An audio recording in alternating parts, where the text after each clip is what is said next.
Assalamualaikum warahmatullahi wabarakatuh. UTS kali ini saya akan mempresentasikan tentang rancangan saya di mata kuliah Desain Arsitektur Islami 4. Sebelumnya perkenalkan, nama saya Priscilia Rizka Sanjaya, NIM 186601116 dari kelas F. Di sini saya merancang sebuah sekolah yang bernama SMKN 1 Wonosari yang berbasis agriculture dengan tagline SCUBA, yaitu singkatan dari School Balance with Nature dengan maksud menyatukan desain bangunan dengan alam. Berikut adalah beberapa tahap analisis, mulai dari ide dasar, analisis tapak, analisis tata masa dan bentuk, analisis lubung bangunan, analisis konfigurasi ruang, dan analisis sistem bangunan.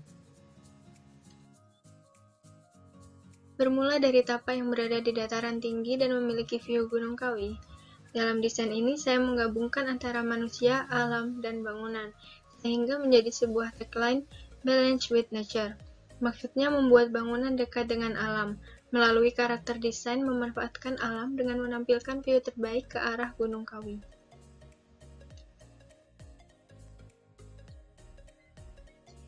Tapak berlokasi di Jalan Sumberdam, Kecamatan Wonosari, Kabupaten Malang, yang memiliki luas lahan 1,7 hektar. Tapak berada di dataran tinggi dengan view Gunung Kawi dan topografi lahan berkontur dengan elevasi 720-760 meter di atas permukaan laut. Orientasi bangunan didapat berdasarkan view unggulan pada tapak dan memanfaatkan kondisi iklim di tapak, sehingga didapat orientasi bangunan menggunakan orientasi selatan-utara. Olah topografi pada tapak, yaitu pada sebelah timur yang lahannya landai digunakan sebagai bangunan utama sekolah, dan sebelah barat yang lahannya curam digunakan sebagai kegiatan agriculture yang juga sebagai olah lanskap pada tapak. Akses menuju tapak yaitu melewati Jalan Sumberdam yang berada di jalan depan tapak, tepatnya di sebelah timur tapak, sehingga didapat penempatan entrance di sebelah timur tapak. Cahaya matahari pada tapak mengenai tapak secara optimal. Angin bergerak dari arah tenggara dengan kecepatan 6 km per jam, dan kebisingan pada tapak berada di jalan sebelah timur tapak, namun tidak terlalu bising karena jarang dilewati oleh kendaraan. Nah, dari analisis sebelumnya didapat bentuk respon terhadap tapak. Orientasi bangunan menghadap ke arah selatan dan utara, menghindari arah datangnya matahari secara langsung. Kemudian, bangunan dipecah menjadi dua masa agar sinar matahari merata ke seluruh ruangan. Kemudian, bangunan dipecah lagi menjadi 4 masa dan penempatan berjauhan agar sirkulasi angin maksimal ke seluruh ruangan. Dan di sebelah barat sengaja tidak diberi bangunan agar mendapatkan view Gunung Kawi. Kemudian, kontur pada peletakan bangunan dibuat rata dan kontur yang curam dipertahankan. Kemudian pembagian zona massa berdasarkan ketinggian tanah, sehingga terbentuk massa terpusat dengan pembagian area publik, semi-privat, semi-publik, dan privat.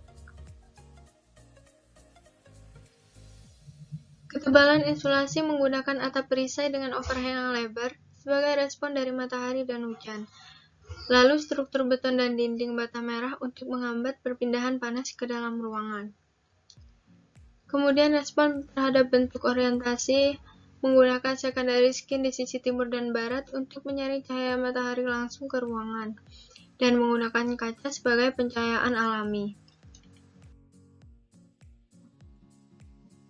Kemudian untuk konfigurasi ruang, pada lalu lintas dan sirkulasi pada ruangan dengan tangga sebagai penghubung antara lantai 1 dan lantai 2, dan teras yang lebar sebagai jalur sirkulasi yang baik. Kenyamanan psikologis, yaitu penempatan ruang yang mudah diakses karena sangat mempengaruhi aktivitas pengguna. Kemudian kenyamanan suhu, yaitu menggunakan ventilasi silang pada ruangan untuk memberikan pengalaman kenyamanan ruang kepada pengguna. Kemudian organisasi ruang dan zonasi dibagi menjadi 4 zona agar tidak mengganggu kinerja pengguna di dalam ruangan. Untuk sistem bangunan, penghawaan dan pencahayaan pada tapak dimaksimalkan dengan memperbanyak bukaan pada setiap ruangan untuk menghemat penggunaan listrik. Pengendalian energi memanfaatkan sinar matahari sebagai pembangkit listrik tenaga surya dengan menggunakan panel surya di atap sebelah timur yang bertujuan untuk menghemat listrik. Kemudian pengelolaan air menggunakan tandon bawah tanah dan tandon atas yang kemudian disalurkan ke setiap kamar mandi. Kemudian untuk penggunaan material, menggunakan atap beton yang mampu memantulkan panas dan meredam suara, secondary skin sebagai penyaring cahaya matahari masuk secara langsung, dan dinding rooster sebagai penghawaan sekaligus pencahayaan alami. Untuk strukturnya menggunakan grid bermaterial beton sebagai komponen penguat struktur dan pondasi tiang panjang karena tapak berada di lahan yang berkontur. Kemudian masuk ke konsep. Pada konsep topografi, tapak yang paling tinggi di-cut menjadi datar sebagai bangunan utama sekolah, dan kontur yang curam dipertahankan sebagai area agriculture dan area komunal. Kemudian tata masa diperoleh dari kondisi iklim dan kontur, serta pembagian zonasi berdasarkan ketinggian tanah. Kemudian untuk konsep tapak, pengolahan tapak bertujuan untuk memberikan sirkulasi udara dan sinar matahari yang maksimal pada tapak, serta memaksimalkan tapak untuk ruang luar seperti kantor farming dan area komunal untuk menerapkan konsep nature. Pada tapak terdapat area parkir mobil yang berada di depan bangunan di sebelah timur, lalu area parkir motor yang berada di sebelah selatan bangunan. Kedua area parkir ini diletakkan dekat dengan entrance agar aksesnya mudah. Kemudian terdapat kontur farming di lahan berkontur, dan area komunal yang terdapat tangga, ram, dan taman. Untuk konsep ruang, dibagi berdasarkan fungsi dan zonasi. Pada lantai 1 di masa 1 terdapat ruang untuk guru dan siswa. Pada lantai 2 juga terdapat ruang kelas yang digunakan siswa dan guru. Kemudian di masa 2, lantai 1 terdapat aula dan lantai 2 terdapat perpustakaan, operasi, dan kantin. Kemudian di masa 3, di lantai 1 terdapat ruang OSIS, UKS, dan ruang ekstrakurikuler, dan di lantai 2-nya terdapat greenhouse. Kemudian di masa 4 terdapat musola. Untuk konsep bentuk dan fasad diperoleh dengan menyesuaikan iklim setempat dan menyesuaikan dengan kontur, serta memasukkan unsur alam pada bangunan, yaitu tanaman. Terdapat entrance masuk bangunan di sebelah selatan. Pada lantai 2 di sisi timur dan barat, terdapat secondary skin untuk menyaring cahaya matahari masuk secara langsung.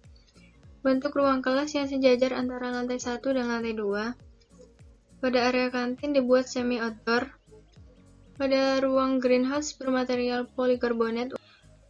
Pada musola menggunakan material dinding roster sebagai pencahayaan dan penghawaan alami. Kemudian menggunakan atap perisai dengan genteng beton untuk meredam panas. Untuk konsep utilitas, terdapat 4 titik toilet pada seluruh masa bangunan.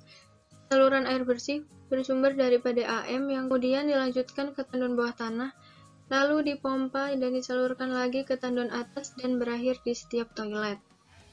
Kemudian untuk saluran air kotor, melalui pipa yang disalurkan ke bak kontrol, lalu ke septic tank dan berakhir di pembuangan kota.